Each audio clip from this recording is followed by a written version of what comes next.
It's April Fool's Day today. You'd expect this might be a joke from the White House, but nope. President Obama is actually being serious. Take a look at this. The White House Twitter account tweeted, and I quote, "Our businesses have added 14.4 million jobs over the past 73 months, the longest streak ever." Our businesses, President Obama? Our businesses? Maybe you don't remember saying this a couple years ago. If you've been successful, you didn't get there on your own. If you got a business, you didn't build that.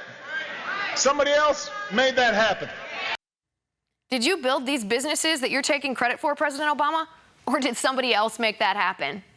The only things you've built the past 8 years, you've built a path for Iran to get their hands on a nuclear weapon.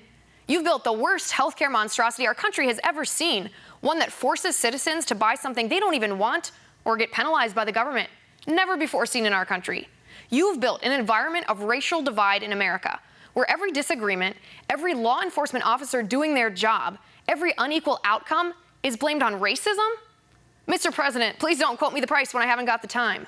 Don't talk to us about jobs growth and unemployment rates unless you're going to paint us an accurate picture. Don't talk about the unemployment rate being lower until you tell me the truth, that the unemployment rate is lower, but the labor force participation rate is the worst in modern history. It's pretty simple math here. Labor force participation rate means the number of people actively in the job force or looking for jobs.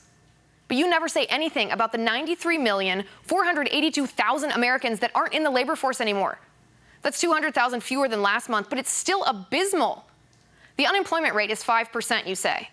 But the real unemployment rate, which takes into account these discouraged workers and those working part-time instead of full-time for economic-related reasons, that number is a little more representative of the real picture.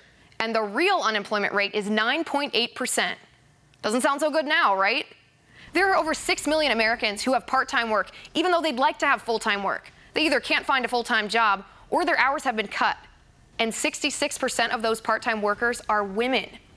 President Obama, that's what you've built. That's your legacy. And that's my final point.